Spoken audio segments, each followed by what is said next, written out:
Okay, so July 9th down to July 15th. Love Oracle Reading. Kukuha tayo dito ng tatlo.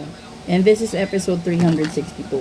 Ito yung kapalit ng male and female vibration. So, intended na yung segment na ito is for relationships lang. Okay? So, okay lang siya kahit sa LGBT community. Basta general reading po ito. Explain ko na lang later. Una, showing out. Pangalawa, I'm single. And pangatlo, obsessed. Ay, grabe to. Okay, so, again uulitin ko, this is all about love, relationship, mutual understanding, etc. Yung sinasabi ditong showing out, I'm acting like I don't care about what happened between us, but I do. I just want to appear unbothered. Yung pangalawa is I'm single. I'm single right now. I'm not attached to anyone and not looking to get into a relationship at this time. And pangatlo is obsessed. I think I'm obsessed with you. I think about you all the time. To stalk your socials, and I hope I run into you when I'm out. So, ito yung mga sa mga sanay na dyan, no? Ito yung mga para-paraan ng mga tao bago mag-indulge sa isang relationship. Kasi, yung sinasabi ditong showing out, kung may gusto ka kasing tao, you expose yourself to that person alone. And you made yourself available for that person. Literal naman, totoo naman talaga yun, di ba? Kasi kung hindi mo type yung tao, you will never be available kahit available ka naman talaga. Dito, yung pangalawa is, you're letting that person know na single ka. You're letting that person know na available ka. For that person to realize and to think na ay pwede din pala kasi single siya. Pwede din pala kasi available siya. And then yung third, dito mo ipapakita yung obsession mo sa kanya para mapaniwala mo siya na gustong-gusto mo siya, gustong-gusto niyang maging kayo. Ganun na lahat yon. So, hindi na natin kailangan i-elaborate. Pero, dito sa umpisa, showing out, kahit sinong tao, 'di ba?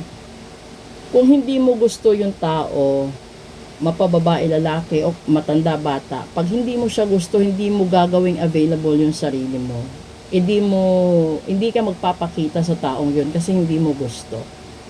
Pero kapag gusto mo yung tao, kahit may appointment ka dito, may pupuntahan ka sa kabila, kaya mong i-reject lahat yon para sa kanya. Kaya mong ipagpalit yon para sa kanya. That's the side of showing out. And dito naman sa pagiging single kasi, marami. Pwede kang single dad, single mom, separated, divorce, annulled, ano pa ba? LDR, ano pa meron. Basta pwede mo i-declare na single ka, ganun. And, pag na-declare mo kasing single ka, kasi may mga tao sasabihin, ay ayoko sa kanya kasi committed siya. So, ayoko ng gulo. Ganun. May mga tao pang ganun. Pero marami naman taong gusto maghanap ng gulo na kahit committed yung tao, ay talagang pupunta, lalapit, 'di ba? Showing out themselves that they are available. And yung obsession, this is the side of this is the bad side. Where commitments get broke, promises get broke, relationships get broke when you go into obsession. Ano pa ba? Kasi may mga tao hindi kayang kontrolin yung sarili nila eh. They don't care what will happen, what will be the result, or whatever the outcome of that certain act. Kasi may mga tao na sasabihin na, bahala na kung ano yung resulta. Basta masasabi ko sa kanya. Bahala na kung anong gagawin niya, magagalit siya, maghihiwalay kami, basta gagawin ko ito. The term bahala na is a type of obsession. So, halimbawa, alam mong ayaw ng partner mo na gawin mo yan. But since gusto mo pa rin dahil sa katigasan ng ulo mo, sasabihin mo sa mindset mo, Gagawin ko ito, bahala na kung mag-away kami, bahala na kung maghiwalay kami. Kung kaya lang din susuyuin, ganun. May mga bulahan doon na pumapasok. Tingnan natin yung baba, finding myself, and then yung likod nito, it's simple really. Totoo, simple lang kasi lahat ng sitwasyon, pinapagulo lang. Yun, di ba? May mga sistema, or may mga tao, naive, narcissist, ego, pride, confrontation, what else? Addiction, submissive, obsession. Yun na yun. Yun yung mga ugali ng tao na mali sila. Pero ititwist nila yung blame doon sa tao. And then, more on, yung gagawin nila para hindi na sila ma-question pa sa mga pagkakamaling ginawa nila. Defense mechanism is to shout on that person. No? Awayin mo.